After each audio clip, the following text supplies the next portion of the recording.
Dzina la Atate, ndi la Mwana, ndi la Mzimu Woyera. Amen. Tikulandireni abale ndi alongo mwa Ambuye pano pa Tiyankhuleni AMBUYE.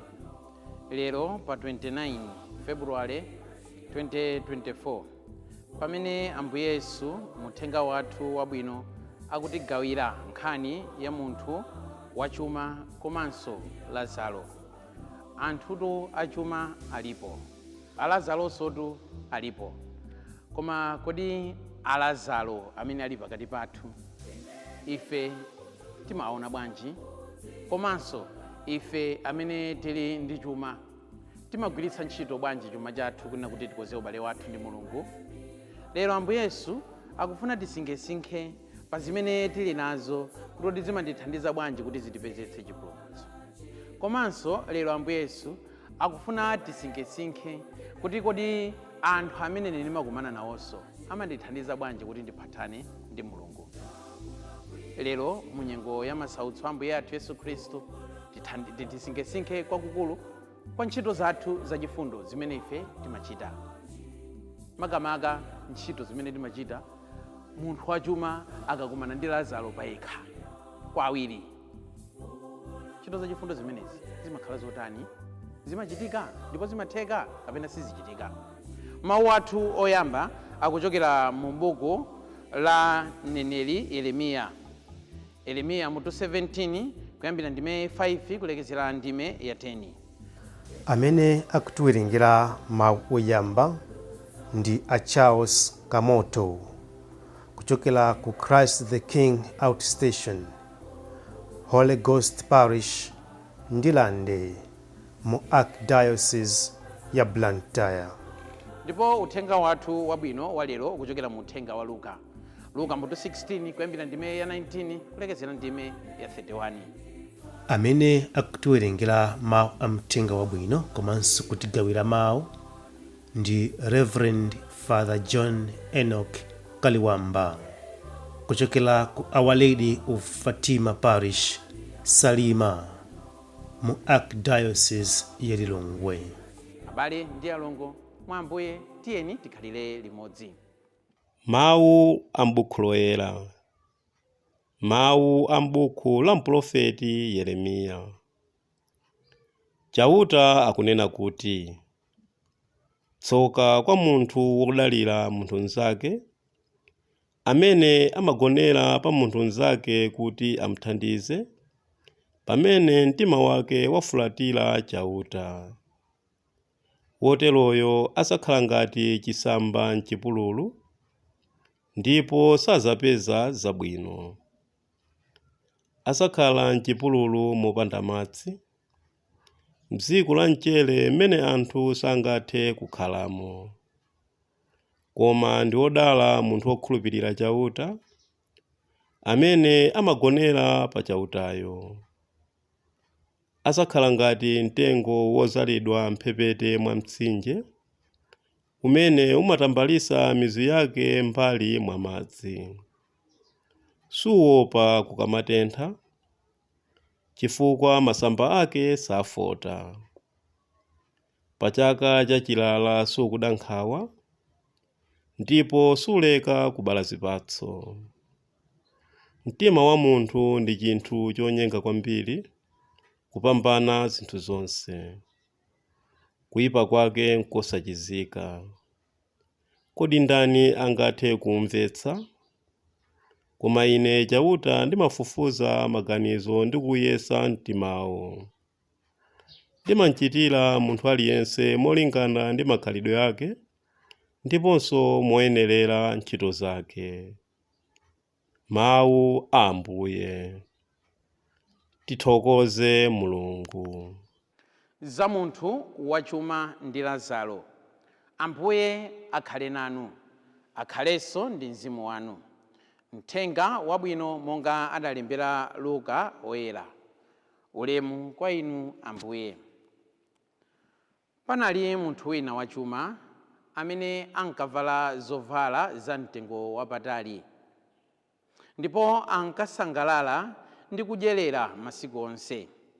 Panalinso munthu wina dzina lake Lazaro amene ankadzagona pa khomo la munthu wachuma uja. Iyeyu anali ndi zilonda m'thupi lonse, ankalakalaka kudya nyenyeswa zimene zinkagwa pansi kuchokera pa tebulo la wachuma uja. Koma sipokhapo, ngakhale agalu ankabwera nkumadzanyambita zilonda zake. Munthu osauka uja adamwalira. Angelo nkumunyamula nakantula m'manja mwa Abrahamu. Munthu wachuma uja nayenso adamwalira nayikidwa m'manda. Pamene ankazunzika kumalo anthu akufa, wachuma uja adayang'ana kumwamba naona Abrahamu ali patali ndi Lazaro ali pambali pakepa. Pamenepo adanena mokweza mawu kuti, Atate Abrahamu, mundichitire chifundo, tumani Lazaro aviyike nsonga ya chala chake m'madzi kuti azaziziritseko lilime langa, pakuti ndikuzunzika koopsa m'moto muno. Koma Abrahamu adati, mwana wanga, kumbukira kuti udalandiriratu zokondweretsa ukadali ndi moyo, pamene Lazaro adalandira zowawa. Koma tsopano iye akusangalala kuno, pamene iwe ukuzunzika kwambiri. Ndiponso pakati pa ife ndi inu pali chiphompho, kotera kuti ofuna kuchoka kuno kuwolokera kwanuko sangathe ayi, chimodzimodzinso kuchoka kwanuko kuwolokera kuno. Apo wachuma uja adati, ndipotu ndikukupemphani Atate kuti mutume Lazaroyo apite ku nyumba ya abambo anga. Kumeneko ndili ndi abale anga asanu, akawachenjeze kuopa kuti iwonso angabwere ku malo ano amazunzo. Koma Abrahamu adati, iwo ali ndi mabuku a Mose ndi aneneri, amvere za menemo. Iye adati, iyayi, Atate Abrahamu, koma wina atauka kwa akufa nkupita kwa iwo, apo adzatembenuka mtima. Koma Abrahamu adamuwuza kuti, ngatitu iwo samvera Mose ndi aneneri, sangathekenso ngakhale wina auke kwa akufa. Mthenga wa Ambuye. Ulemu kwa inu Ambuye Yesu Khristu. Lero Ambuye Yesu akufotokoza za nkhani imene ili yokhudza kwambiri. Koma nkhani imeneyi ngakhale ili yokhudza kwambiri, tizifunse kwina kuti kodi yandithandiza bwanji kuti pa moyo wanga wa Chikhristu, makamaka ntchito zanga zachifundo mu nyengo ino ya masautso a Ambuye athu Yesu Khristu, zipite patsogolo motani? Ingathe kuteka kuti nkhani ndi yokhudza, koma mwina sidatikhudzebe mpaka na pano. Ambuye Yesu akukamba za munthu amene anali osauka, koma ngakhale sanalinso osauka, komanso analinso ndi matenda enanso, kotero kuti anali ndi zilonda pa khungu pake. Ndi akukambanso another complete different person altogether, munthu wachuma amene amadya bwino kuposera kudya bwino, akuti amavalanso bwinonso, amachena. Ndiye munthu uyu amene ali osauka, Lazaro, amabwera nkumadzagona pa nyumba ya munthu ameneyu amene ali olemera. Kenaka zakudyaso zikamagwaso pa tebulo la munthu wachumayu, nayenso amalandirirako nkumadyako. Koma tidafika tsiku lina kuti anthuwa moyo wawo pansi pano udatha. Munthu wachuma moyo wake udatha, Lazaronso moyo wake udatha, ndipo tikumva kunena kuti munthu amene anali wachuma anapita ku moto, pamene munthu uyu amene anali wovutika, Lazaro, adapulumutsidwa, anapita ku paradizo nkumakondwera ndi Mulungu. Kodi uthenga wabwino wa lero ukutikumbutsa zotani, makamaka pa ntchito zachifundo zimene ife timenena kuti mu nyengo ino ya masautso a Ambuye athu Yesu Khristu tikuona kuti tizizigwira? Choyambirira chimene ife tikuphunzira nkunena kuti lero Lazaro alero akulephera kuthandizidwa chifukwa chonena kuti timangonamo dzina lawo la Lazaro basi, koma zonena kuti tionemo kunena kuti Lazaroyonso anapangidwa mu chithunzi ndi mu chifaniziro cha Ambuye Yesu, ndipo mwa iye muli Ambuye Yesu sitionamo ayi. Lero munthu osauka akabwera kudzapempha timamufunsa dzina, kodi dzina lako ndiwe ndani? The implication is ndikufuna ndikudziwe, ndikuthandiza ndikakudziwa kuna kuti ndiwe ndani. Munthu wachuma amachita kuti awa ndi Lazaro awa sitingawathandize. Zonena kuti Lazaroyo analengedwa mu chithunzi cha Mulungu samazidziwa ayi. Kawiri ndimanena kuna kuti tangoganiza nditangomva kuna kuti kukamuzu Central Hospital Ambuye Yesu ali admitted. Mungathe kuona mabasiketi azakudya amene angathe mabwera kumeneko. Kumachita kusinthana, anthu kumachita kudikirira kuti aone kuna kuti adya chakudya changa ndipo achidya nthawi yanji. Koma kuti timve kunena kuti nzathu ali kukamuzu Central Hospital ali admitted. Mpamene timayamba nopereka maexi koma mambize mwina apiteko ndanebawa. Tikadzamba kuona Yesu Khristu mwa wina aliyense, pamene iwo amene ali osauka, iwo amene ali Lazaro alero adzapeza chithandizo mwa ife. Koma chifukwa chani timangoona mo Lazaro, timangoona mo dzina lawo. Phunziro ambiri limene ife tikuphunzira ndi limeneli. Tisaone dzina la munthu ayi, koma tione Yesu Khristu mwa wina aliyense tikafuna kuthandiza. Kenaka, believe you me, munthu uyu amene ali wachuma akukumana ndi Lazaro ku nyumba kwake ndipo akukhala anthu awiri. Akulephera kumuthandiza chifukwa ali anthu awiri. Ndikukhulupirira kunena kuti adakakhala kunena kuti amakumana m'misika, anakhala kunena amakumana koyenda misewu, kumene kuli gulu la anthu, munthu wachumayo adakamuthandiza munthu ameneyo. Kodi mukakumana ndi Lazaro kuseri kuja, mmaona motani, mmawathandiza? Lazaro ambiri lero akuthandizika publicly. Kusiyana ndi Lazaro amene timakumana nawo in the secret of our rooms, in our faces, in our homes. Alipo Lazaro amene amati akabwera kudzapempha timabweza kuna kulibe chithandizo.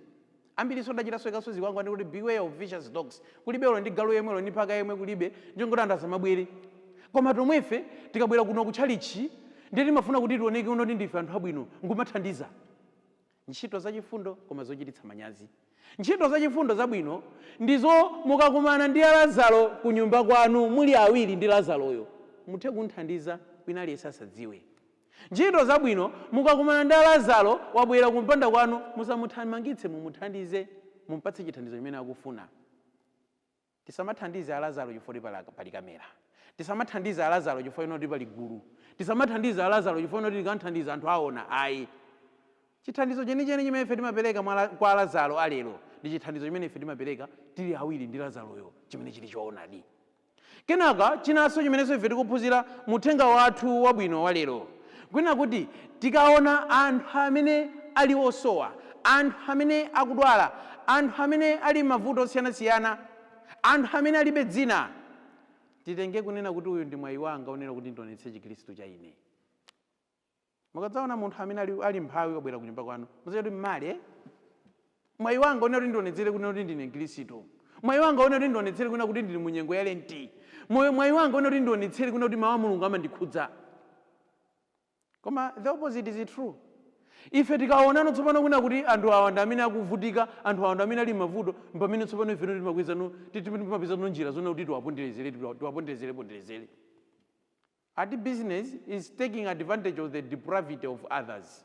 Business ati nkutenga mwayi kuchepekeredwa kwa wena, imene ndi ati business. Ndi concept ya business imene ife masiku ano timayenda nayo. Tikaona kuna kuti chakudya chasowa, chimanga chasowa, mpamene timachikweza kwambiri kuchifikitsa pa 60,000 thumba. Shame on you. Chakudya chasowa iwo linacho. Ni nthawi inena kuti iwo nene kuna kuti a golden opportunity. Ni nthawi kuti ndionetseni kuti ndine Mkhristu. Kupanga business ya smart. Nthawi imene ife takumana ndi anthu amene akuona kuti ndosazindikira. Sindaonera kuti apande zili bwino. Titakati bwino apapa. Tiwapondereze, tiwabere. Ayi, ni nthawi inena kuti muonetse kuna kuti iwe ndiwe Mkhristu. Mukakumana ndi Lazaro akuthandizeni kuti mukumane ndi Mulungu. Ambiri mwa ife timakumana ndi Lazaro, ndipo Lazaro amatilepheretsa kuti tikumane ndi Mulungu. Chifukwa chani? Chifukwa kuti timafuna kuti tiwapondereze, chifukwa timafuna kunena kuti basi ife tilengerepo mwayi. Chakudya chosowa ndi titaketake kwambiri titamangitse business. Mukumana nawo Lazaro. Inunso mukumana nawo Lazaro. Nanenso ndakumana nawo Lazaro. Koma kodi ndikangati kamene Lazaro adandithandiza kuti ndiphatane ndi Mulungu. Kenaka uthenga wathu wabwino walero ukufunanso tiphunzitse kwina kuti zivute zitani moyo wapansi pano umatha, munthu wachuma uja moyo wake udatha, akuti adakakumananso ndi Mulungu kumpatsa chiweruzo. Lazaronso nayenso moyo wake udatha ndipo adakakumananso ndi Mulungu. Death is the greatest equalizer. Ndiye pamenepa chimene ife tikuphunzira nkunena kuti nthawi zambiri tikakhala ndi chuma, we should remember not just to dress nicely but to dress smartly before the Lord. Munthu yule anali ndi chuma amatchena koma mwina samaoneka bwino pamaso pa Mulungu. Nafeso kuti ngatukhala ndi chuma nkumatchena koma tikatchena tizizifunsa koma ndikuoneka bwino pamaso pa Mulungu. You might dress smartly but you might not look presentable before the Lord. Ndero zimene munthu uyo amachita. Tikamakhala nthawi zonse tizidziwa kunena kuti if you live as if you never die, you will die as if you never lived. Ukamakhala pa dziko lapansi ngati kuti sudzafa, umadzafa ngati kuti sudakhalepo, chifukwa Ambuye sakumbukira dzina lako, chifukwa chonena kuti zochita zako sizikuwapangitsa kunena kuti akumbukire dzina lako. Kenaka chinanso chimenenso ife tikuphunzira muthenga wabwino wa lero nkunena kuti Amosetu tili nawo lero, aneneritu osiyanasiyana tili nawo, zolembatu za Mose tili nazo lero. Tisamachite kudikira mneneri wina kuti auke kwa akufa kuti abwere adzatilalikire kuti ife titembenuke mtima. Zimene zitu timaziona. Alipo anthu ena ake amene amachita kudikira kuti aneneri ena ake achoke kutali kwina kwake, aneneri ena ake auke kwa akufa.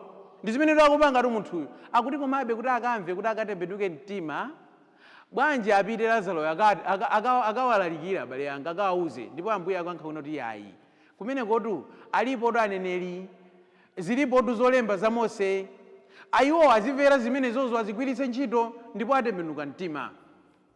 Tilipo tu anthu ena amene sititembenuka mtima ndi aneneri amene atiyandikira. Kungomva kunena kuti kuli mbindikiro wa ansembe ochokera kutali ndi pali chimagwedezeka kwambiri. Mukuchita kudikira kuti mneneri akauke kuchokera ku dayosisi ina nkubwera ku dayosisi ina kapena kubwera ku Parish ina kuti inu mukalandire sakramenti la kulapa.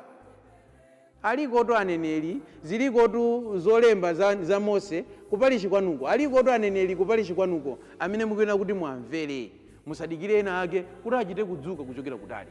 Olo madzi odalitsa enieniwa, maparish ambiri anthu adasiya kudalitsa madzi, akangofuna kuti kwabwera wansembe nyuwani ndi chilaini kuno ndi uko atudalitsitsa madzi. Aliko tu aneneri ku Parish kwanuko, amvereni agwiritseni ntchito ndipo mutembenuke mtima.